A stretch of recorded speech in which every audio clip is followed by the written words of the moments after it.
ShartimusPrime. Reading comics, toys are hella sick, hella whacking it. Taking bad hits, taking bad shit. Subscribe. Yeah, I have to discuss this because I am a connoisseur. Hey, what's up you guys? ShartimusPrime here, doing another NECA Toys action figure review 2-pack set on the Aliens Carter J. Burke and Xenomorph Warrior. If you're trying to pick these up, you can get them at Big. Get your big badass toys at BigBadToyStore.com.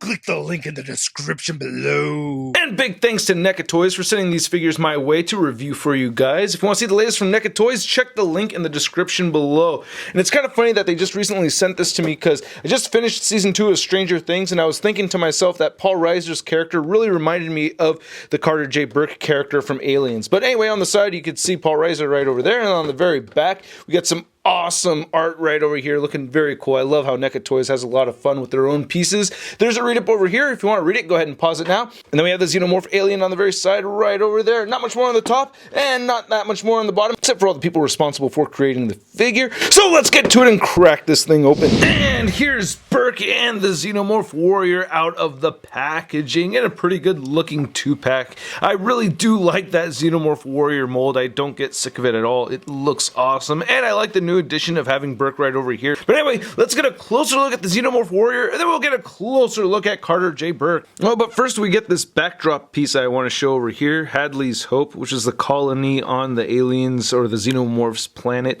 and it has Have a Nice Day right there. Population 158, and we get some nice painted detail right over here. I really do like how that brown wash goes over the gray. It looks fantastic. I really like how this sheet metal looks right over here. It looks awesome, really well done. Really dig that. And it stands fairly well too. And then we even have some nice paint detail on the very back right over there. Looks all worn and beat up, but yeah, you can see it stands just fine, very easily right over there. We've seen the Xenomorph body mold plenty of times before, but looking at the paint apps, I think we're seeing some new paint apps, like especially with the little bit of gray added right over here. I do like how the teeth came out. Again, they used silver for the teeth, which I think is great. And opening it up right there, you can see we get the mandible inside, which is always tricky to pick out of there. Yeah, you always want to use some kind of tool or something, or just have them cough forward, and then there you go. So that looks pretty nifty. I like that. A little bit more beige on there. Looking pretty cool. Nice silver right there for the teeth. We get some translucent plastic right here on the top of the dome. Then just the paint apps throughout on this guy just look very impressive. I mean, this is one of the things that NECA is a master of, just giving us awesome paint apps. I really dig this a lot. So can't really complain about the paint apps at all, and the sculpted detail throughout on this looks great. Hands look really good over here too. Yeah, man. Alien crotch. Then we get the alien legs right there. Then we get the alien toes, yeah. And then looking at the bottom, you can see there are no peg holes at the bottom of the feet, but nice sculpted details right there. And here's looking at the heels, and then just getting a good look at the back. We get a lot of brown on this guy.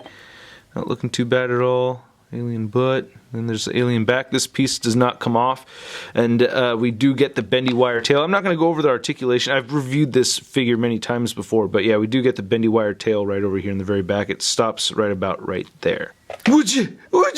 I really love this face sculpt. They did a fantastic job. I think this is the face he has when he's locked in with the alien, and so he's about to die right over here, and that does look like somebody who's about to die. I think they did a pretty good job of getting the likeness down of Paul Reiser, right? Looks pretty good. Right? Gotta like Paul Reiser, man. I think he's a great actor. Did you ever watch that show Mad About You? I liked Mad About You, especially because of Helen Hunt. That's like one of my first crushes. Yeah, way back in the day. My wife finds that hilarious. She's like, who the heck likes Helen Hunt? I do! Anyway, looking at that shadowing effect for the 5 o'clock shadow, I think it looks fantastic. And I like the paint right here on the mouth and the eyes and everything. So yeah, fantastic head sculpt. I think they got the likeness down pretty well. Nice hair sculpt over here. The vest looks really good. Nice little stitching details and wrinkles in there. I like that. I like how his shirt came out too. You know, got the checkered flannel and soft material right over here. They even painted the zipper coming down. Nice looking flesh tone. The watch looks really good. And then the pants look really good right over here too. I mean, well, they kind of look like they're made out of clay just a little bit. I don't know. There's some kind of texturing to it that just kind of throws me off some. But not horrible. You know, get some nice wrinkles sculpted in there. I like how it looks at the cuff. We get some black and blue mixed together as far as the paint goes. The shoes look pretty good. Nice little details right here on the laces. You get treads at the bottom of the feet along with peg holes, so that's not too bad. And then for articulation for Burke, he can't really move his head up too much. Just that much, just a tiny, tiny bit. He will look down a lot more, so you get side-to-side movement and you get some head pivot. It's on a ball joint right there. Shoulders move outward. They can move down, rotate 360. You get a single jointed elbow right over here, and you get rotation at the elbow, and then you get a ball joint at the wrist where it can swivel and move up and down and side to side. You get a waist swivel right over here, as well as a little bit of waist crunching and back movement and some pivot right there. It looks like you could see his boxer shorts underneath, or his tighty whities anyway. You get some hips that move all the way outward, and he can kick forward, and we get this nice rubbery material right over here. He'll kick forward that much and back. A little bit of swiveling right over here at the upper thigh, or quite a bit of swiveling anyway. And we get a single jointed knee that only bends in that far. You get rotation at the knee. The ankles move down. You can move them up just a tiny, tiny bit. You get side-to-side movement over here, and you get some very little ankle pivot. Then measuring out these two figures alongside the Hadley's Hope so you can see how large that backdrop is. It goes up to about 5 inches. The Xenomorph Warrior is at about 9 inches, and then Burke is at about 7 inches. One thing I'm just realizing right now, I feel so stupid for being so late in realizing this, but the plot to Aliens is the same plot to Avatar, right? Same story, isn't it? Then here's the Hadley's Hope 2-pack compared to some Wave 12 NECA Toys Aliens figures. We have Ripley and Vasquez, along with the Xenomorph battle damaged version right over there, and these two share the same body mold, but they do have different head sculpts. And I think the height between these three looks pretty good right over here. I'm happy with that. Then comparing this 2-pack to your average 6-inch scale figure, here they are next to the Marvel Legends Big Time Letdown Spider-Man. Your dog meat, pal! You gotta miss Bill Paxton, rest in peace. I did see him at San Diego Comic-Con. I think that was his last panel. But anyway, this 2-pack right here is pretty sweet, man. I don't think it's essential for everybody, but if you want to collect all the characters that are available right now, then go ahead and pick it up.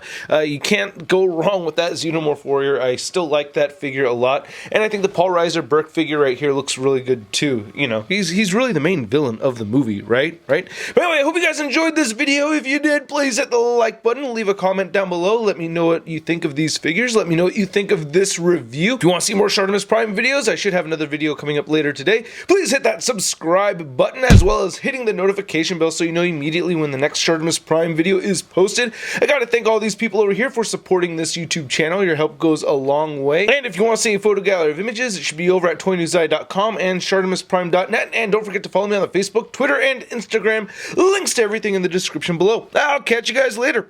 Peace. I'm gonna play with my toys today. I'm gonna play with my toys today.